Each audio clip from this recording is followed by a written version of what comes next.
ทางจะไปเบิ่งเขาแล้วครับเพราะน้ำลดลงแล้วน้ำท่วมรอบนี้หนักครับ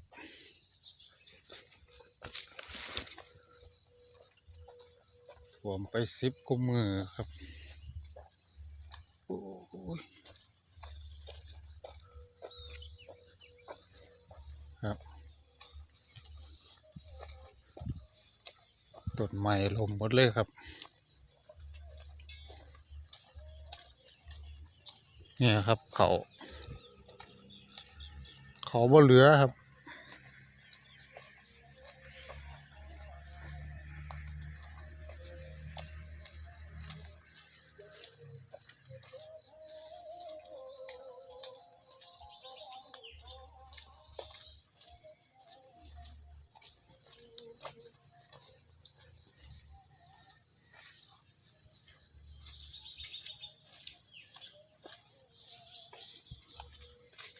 นี่ครับต้นกอกครับ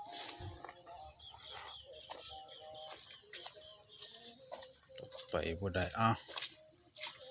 เถียงก็หายครับนั่นพ่อใหญ่นี่เรียบร้อยเลยครับ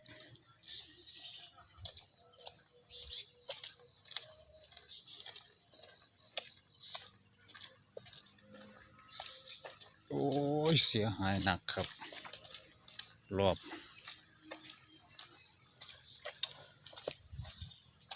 เนี่ยต้นไม้ล้มใส่ทางอีกโอ้ย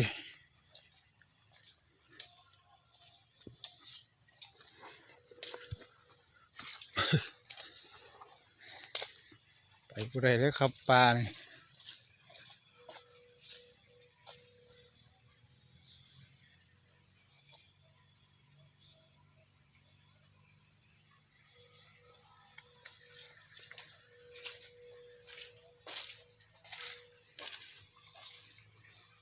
โอ้ยโอ้ยโอ้ย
ได้ว่าล่ะครับ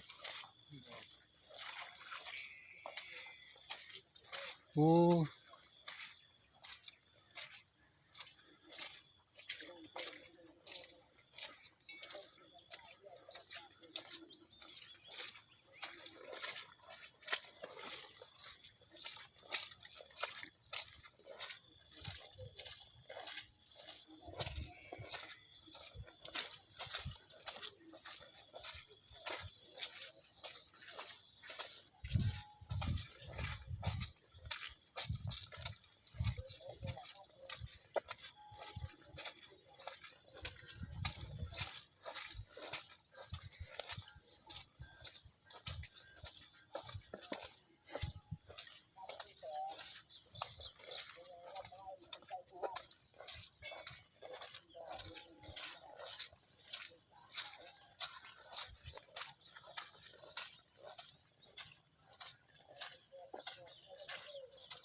ถือว่าเอาโทษฮะ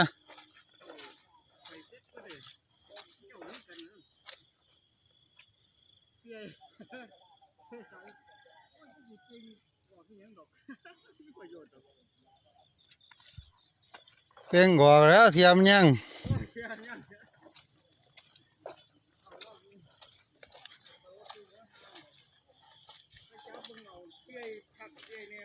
เปื่อยบ่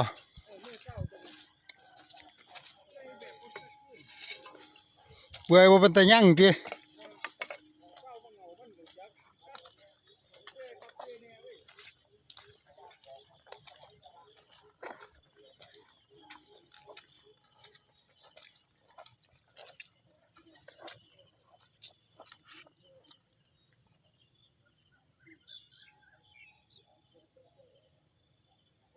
นี่ครับเขาโอ้ย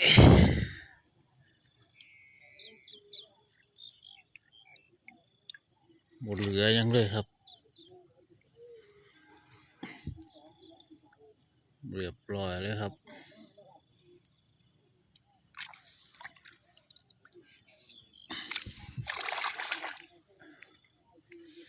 เดี๋ยวให้ที่สูงที่สุดด้วยครับ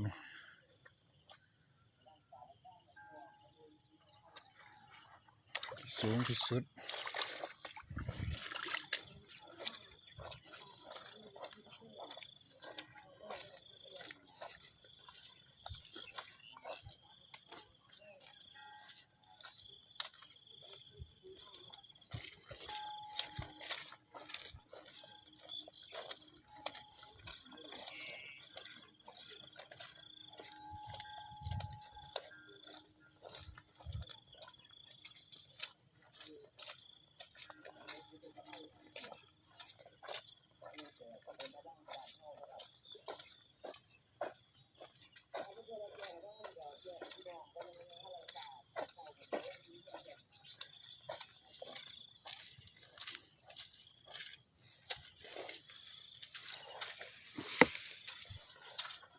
หญ้าคือบ่ตายหญ้าเนี่ย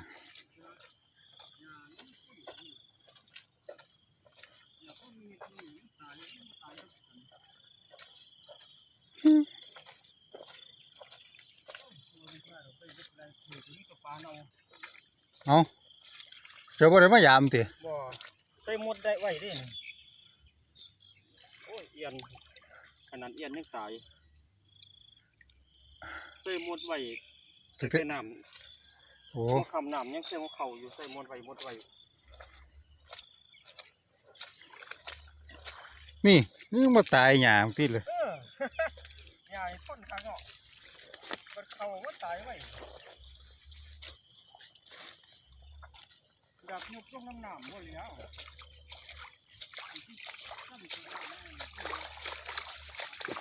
โอ้ยต้นไม้คือล่มหลายเถอะ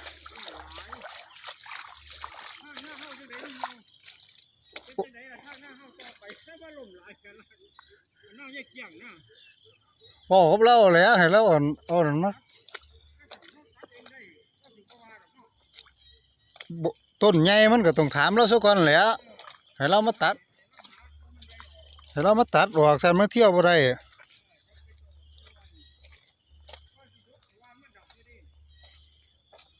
ว่าหน้าโคกคุณบ่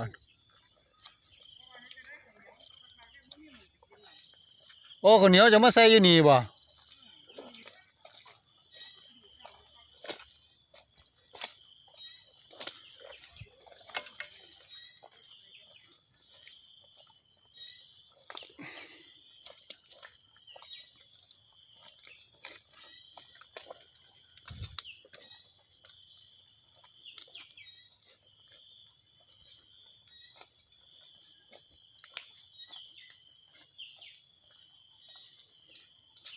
นี่ครับ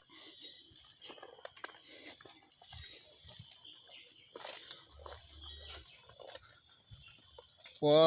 ยล้มทำไมเนาะล้ม2 ต้นวาน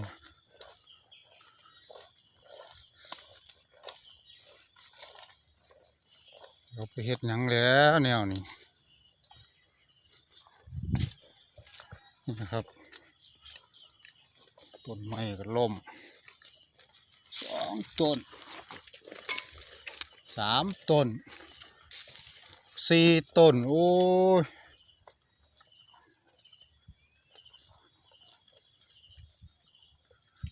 ตายแปลนไปลาย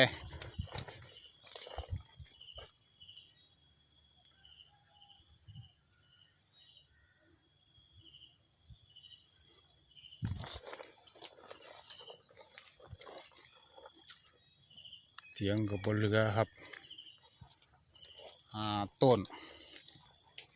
ไปเบิดเลยครับ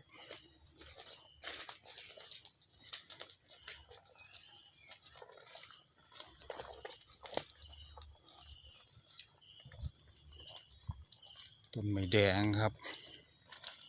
ไปเบิดสุดต้นเอารวด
เรียบร้อยเบิดครับ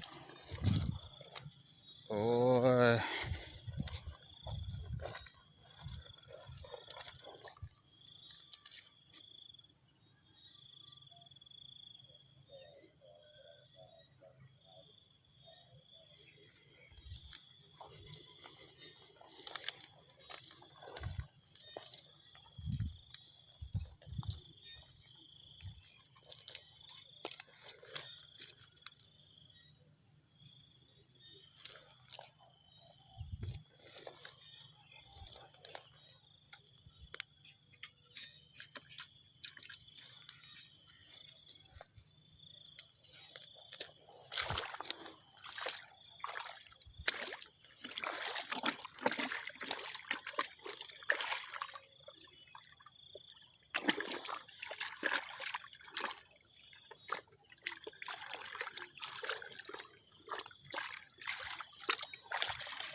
โอ้ไถจักตัวไหนรอบเลยข่อย สูบน้ำจ้างคนที่ ดำมาเบิดอรด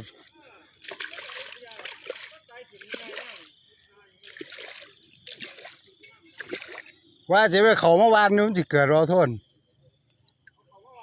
อืม